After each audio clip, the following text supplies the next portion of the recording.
Seguimos con el tema de la unidad y estos días veníamos diciendo que la oración que Jesús hace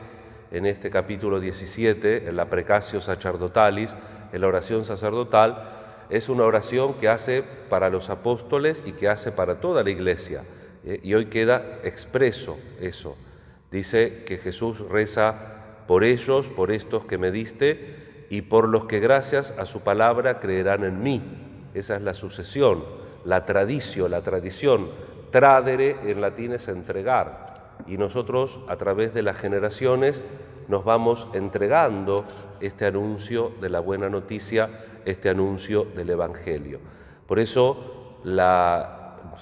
el tiempo de la Pascua, la liturgia en estas 7 semanas nos hace tratar de comprender este hecho fundamental y central de la vida de Jesús, el sacrificio pascual. Cada vez que coman de este pan y beban de este cáliz, anuncian la muerte del Señor hasta que Él vuelva. Ese sacrificio pascual es entregado y a través de las primeras generaciones, como lo hemos venido meditando a lo largo de los Hechos de los Apóstoles, que claro, ahora la liturgia encuentra que el domingo se acaba el tiempo pascual, entonces hoy tenemos un pedacito del 22, ayer estábamos el 20, Hechos 20, hoy Hechos 22, mañana Hechos 25, rápido, picoteamos un poco como para terminar, no continuo,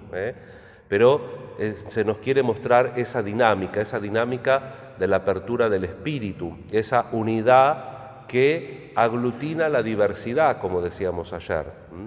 No es que Dios quiere que seamos uniformes, pero si nosotros tiramos para el mismo lado, la individualidad se traduce en una riqueza o en una pequeña molestia que también nos puede ayudar a nosotros a crecer como personas. Es peligroso cuando nosotros queremos ser uniformes, es muy peligroso. Yo estoy diciendo en una casa de religiosas, ¿no es cierto?,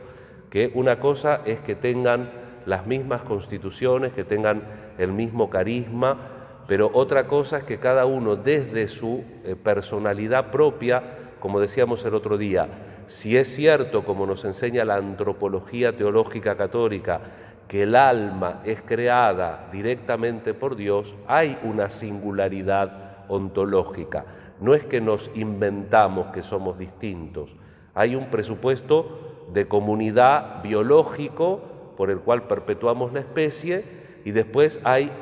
digamos así, una componente metafísica muy fuerte, individual, que es precisamente el alma racional que informa el cuerpo y que da la vida al cuerpo y que por tanto da origen a la personalidad y a lo que con ella tenga que ver. Y eso es lo que nosotros también tenemos que aprender a trabajar como comunidad, porque, como vemos en la insistencia de esta oración sacerdotal, para Jesús es muy importante la unidad.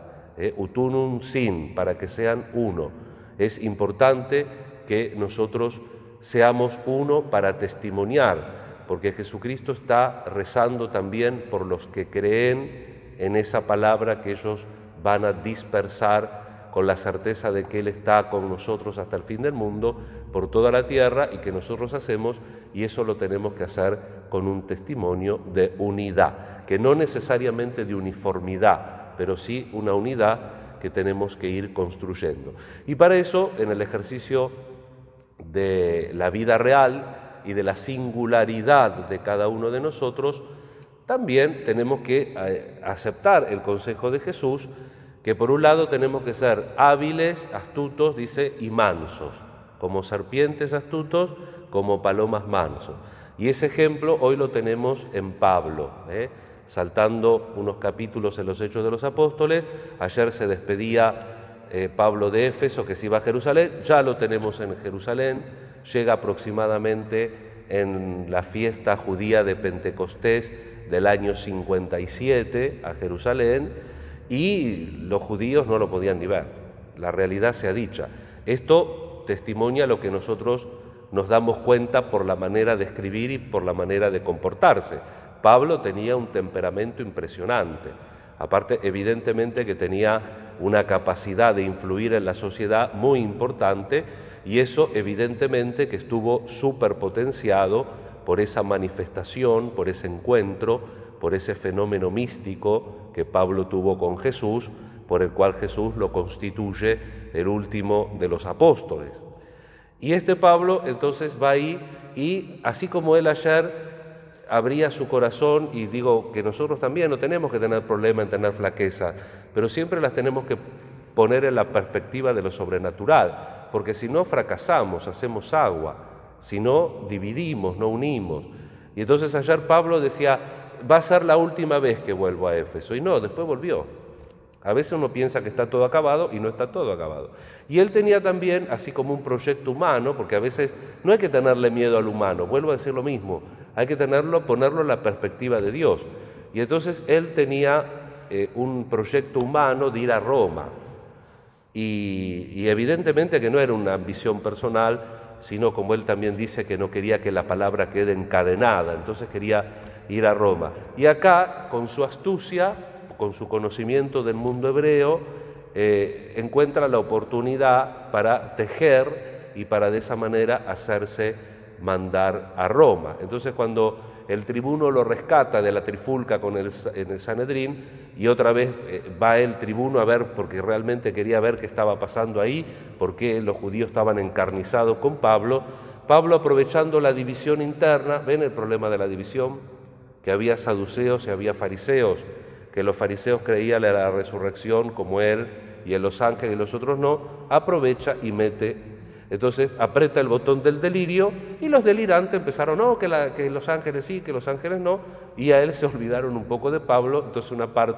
una facción lo defiende, y entonces se dice, bueno, entonces vamos a juicio, y dice Pablo, no, juicio acá no, una cosa es dar testimonio de Jesús, otra cosa es la muerte segura acá, el Señor va a ocuparse de que yo muera mártir, pero yo acá no voy a morir mártir, entonces dice, levanta la mano Pablo, papel bajo la manga, soy ciudadano romano, yo nací en Tarso, tengo papeles. Y entonces el tribuno no le queda otra cosa